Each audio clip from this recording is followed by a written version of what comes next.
Welcome back to my channel. My name is Jackie and today I'm here for Read or Delete It episode 3. So if you guys are not familiar with Read It or Delete It, this is my bookish on haul series where I go through my entire physical TBR and pick out books that I have either had on my shelves the longest since I started BookTube or have just not been catching my eye in the recent years, and I decided to give myself a certain period of time to read those books, or if I don't read them, I unhaul them. It's going to be the start of round 2 of the reading project, I guess you could say. We're gonna go over how round 1 went. I'll link my original video that I posted during Vlogmas back in December up on the cards for you guys if you're interested in watching it.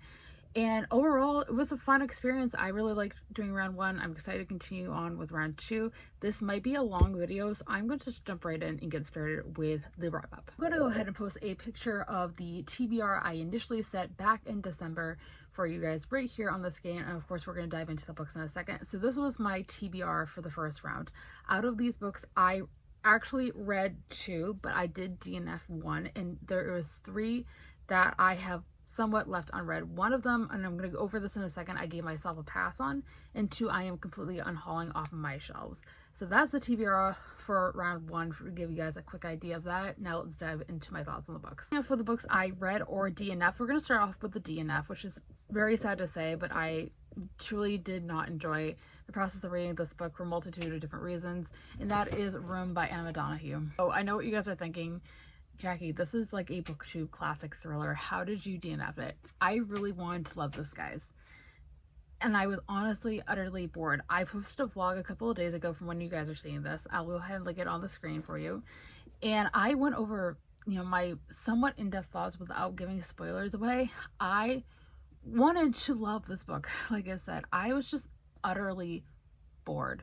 We got to the climax of the story and I just found myself not caring anymore. We got to this climax and I should have been excited. I feel like the book could have ended right there personally, but it continued for another over half of the book. I got 196 pages before DNFing this, and I get fairly over the halfway mark. Again, I wanted to love it, just not for me. On to the books that I actually did finish, and then we're going to start off with Carve the Mark by Veronica Roth. I have read Veronica Roth's first series, of course, that's Divergent. I loved it at the time. I don't know if I would like it these days, but I definitely liked it when I first initially read it. And I had been hearing nothing but terrible things about this book for years. I bought it when it first came out, and I was excited to read it when it first came out, and then all these reviews came out, and it kind of put me off from reading it. So I held off for so long, and I'm glad I finally dived into this via audiobook, and I think that was the way to go for me. This is a very fast-paced science fiction book, and it is very complex, and it's kind of hard to explain. But I find myself comparing this a lot to a mix of Dune and Star Wars with just a hint of Divergent. The only things that I really was not a fan of with this book series, or this first book, and I am going to continue on in the duology and finish it up, was the magic system. I would definitely check trigger warnings before going into this if you are interested in reading it. The trigger warnings are there for a reason. I find myself kind of getting grossed out by it at some points, and that takes a lot for me to do, but it was true.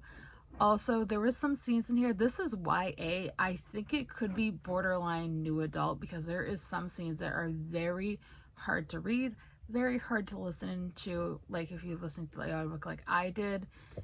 Yeah, I did really enjoy it though. I gave it a 4 out of 5 stars, and I am going to continue on with the duology. I actually finished for this TBR is An Absolutely Remarkable Thing by Hank Green. So this one I have a lot of mixed feelings on. I didn't hate it by any means. I don't know if it was the right book for me, and it's not something I think I'm going to keep on my shelves. I haven't fully decided on that yet. It's science fiction, but it's very light science fiction, and I wish there was more science fiction elements to it. I think that would have helped out a lot. I found myself, I really like the first 100 pages of this. There's nothing wrong with it. It's not a bad book by any means. But other than that, I feel like this is a very character-driven story, and there's nothing wrong with it. I just tend to more enjoy plot-driven stories, and I don't feel like there was that much of a plot. We were dealing a lot with fame, which is something I tend to enjoy. But I, again, found myself utterly bored. I did finish this. I was interested enough to finish it, and I believe this also has a sequel, which, again, I don't know if I'm going to continue on with in the duology, but we'll see. I ended up giving this a 3 Definitely not a bad book. I understand why people really like it. It just wasn't for me in the end. These 3 books on the TBR. Let's talk about what I'm going to do with these books. I am officially unhauling both Turtles All the Way Down by John Green as well as One Dipped in White Richie. These ones I hate to say I'm not shocked that I didn't read them, but these are way out of my comfort zone. They're both contemporaries. I don't read a lot of contemporary. This one I wanted to like because I really like this author's first book, but I never picked it up. It's not going to happen anytime soon. I can always get it from my library if I decide to pick it up. And then with Turtles All the Way Down, again, I've heard nothing but fantastic things about this, but again, didn't catch my eye at the time. So I can pick this up from my library. I can pick it up via audiobook. These will probably be read at some point in the future, but it's just not going to happen anytime soon. So at this point, I would talk about Game of Thrones, but I'm going to save that for 1 second because I'm going to go over a set of rules I have given myself for the next round of Read It or Leave It. So for the next round, I initially gave myself 6 months to read all 6 of those books, including Game of Thrones. I feel like now looking back, that was being overly generous. So I have decided to lower it to 3 months. You guys are seeing this the first week of June, so you will be seeing a vlog, because I am vlogging the process of reading these books, and a wrap up in next round of the round 3's TBR sometime in early September. So it will officially, the round of Read It or Leave It will end at the end of August. So 3 months it is. So I have decided, I kind of decided this last second only because I was enjoying Game of Thrones and want to continue on with it, is I have decided to give myself 1 pass. So if I pick up a book, and I'm going to use Game of Thrones as an example because this is my pass for round 1. If I have a book and I am enjoying it, like I got 14 pages into Game of Thrones, I am liking it. If I'm enjoying it enough and I want to continue, but I find myself running low on time, I have decided to give myself a pass for the next round. So instead of having 3 months to read it, I will have 6 months for this 1 book. No other book it will apply to, just 1 per round. So with Game of Thrones, again, I found myself really enjoying it. I did not get far. I got 14 pages in. This is an over 800 page book, and it's a mass market paperback. So I decided I wasn't in the headspace to read it at the time. So I decided, again, I'll give myself another 3 months, see if I can get to it in that time. If I don't finish it, I will unhaul it along with the entire rest of the series. I have all 5 books on my TBR. I know, I'm one of those people. But it's okay. I do want to read this, and I might try the audiobook actually. I'll see if there's an audiobook available and see what my thoughts are on that. But that is the new rules I have applied for this next round of Read It or Leave It. Now let's dive into round 2's TBR. Round 2 is kind of overly ambitious, if I'm being 100% honest with you guys. Summer should be on the quieter side. The only thing with the first month, so the month of June when you guys are seeing this, that's going to happen is I am going on vacation for 10 days. I'm going to not be anywhere close to home. I don't know if I'm going to bring any of these books with me, to be honest. So during the first week, so the week you guys are seeing this, and the following week leading up to my vacation, I'm going to try and read as much as possible. That's the only major thing happening this summer that could interfere with reading all these books, but we'll just wait and see what happens. You guys will hear about it in the vlog, obviously. So now let's dive into the books. One of those is going to be Spellslinger by Sebastian de Cassel. This book I picked up on a whim from Book Depository. Rest in peace, Book Depository. I miss that website so much. I picked it up for the Magical Readathon that's hosted by G over at Book Roast when it was still themed to Harry Potter. So this is a couple of years ago. And honestly, if I'm being 100% honest, other than that readathon, it has never caught my eye. It is adult fantasy. We are following a man named Kellen who is moments away from facing his first mage's duel at the start of 4 trials that will make him a spellcaster. There's only one problem: his magic is gone. That's all I'm going in knowing. I have literally heard no reviews about this. So if you guys have read this, let me know your thoughts in the comments down below. I'd love to hear them. This is the first book in a series. I think there's like 6 books out too, so this is a long one. But the premise sounds interesting, so let's give it a shot. We have the first of 2 contemporary novels on this TBR. Again, I am not a contemporary reader. I mostly read science fiction and fantasy and horror now. So we'll give these a shot. The first one of those is Get a Life, Chloe Brown by Talia Hibbert. This is a book I actually got in a book swap with my friend Sarah over at Sarah's Nightstand, who I will link down below. She was getting rid of this book and I was getting rid of my copy of Red, White, and Royal Blue, so I ended up sending that to her. She sent me this, and I was interested in it at the time, but again, I am not a contemporary reader, especially when it comes to adult romance.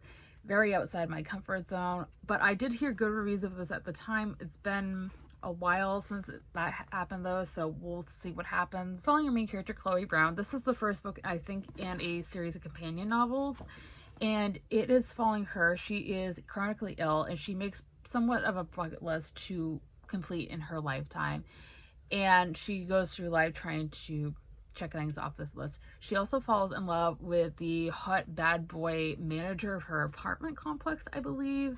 So there's a bad boy romance in this, which I love a good bad boy story, so sign me up there.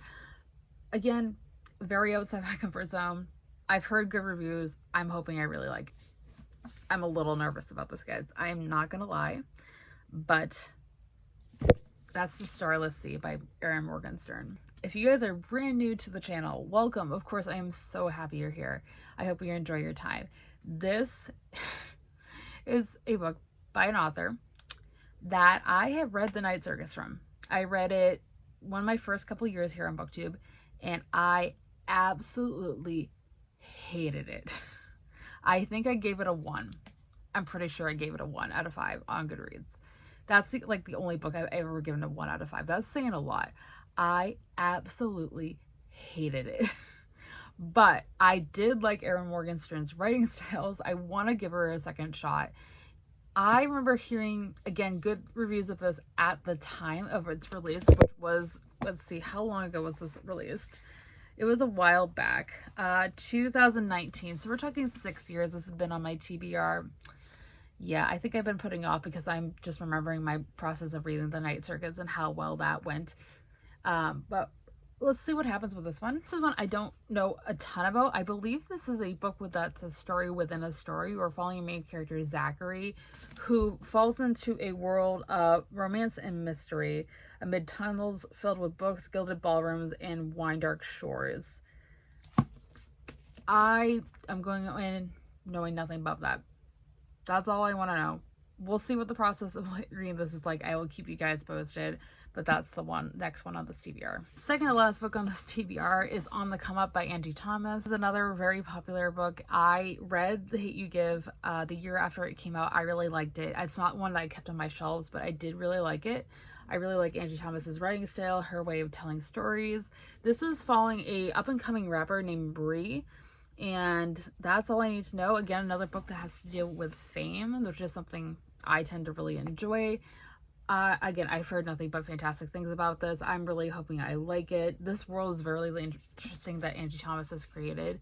And I think even if I don't read this book, I do want to read other books set in this world as well. So that's the second to last one. The last book on this TBR, besides Game of Thrones, is arguably the longest, and that is The Priory of the Orange Tree by Samantha Shannon. So this book is yet another one that's over 800 pages, 830 to be exact. I think my copy of Game of Thrones is 850, so almost exactly the same length. I, again, have heard nothing but fantastic things about this. I have actually started this book before multiple times. I actually still have a bookmark in there if you guys can see it. I think I got like 150 pages in, and I just never continue. It's not that I was hating it. I think because it's a standalone and I love a good series. Maybe that's why I've kept putting it down. Besides its size, I'm not 100% sure. It sounds like from the synopsis we're following 3 main characters, and they are all on different sides of this war between different factions. Basically, we are following a queen. This is a matriarchal society from what I remember. And she is still unwed and assigned to protect her realm from destruction, but assassins are getting closer to her door. Then we're following an outsider of the court, and she's risen to position of lady in waiting, and that's her story. And then we have one more who is across the sea and is trained all her life to be a dragon rider, but is forced to make a choice that will see her life unravel. Okay.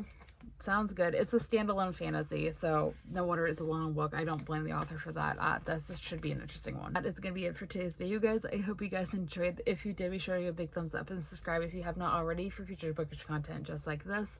Let me know in the comments down below. Have you guys read any of these books that I mentioned throughout today's video? What are your thoughts? What's going on in your life? I would love to know. And as always, all my social media links are linked down below if you guys would like to follow me on any of those. With all being said, I hope you guys have a fantastic rest of your day, and I'll see you guys soon for another video. Thanks for watching. Bye. Bye.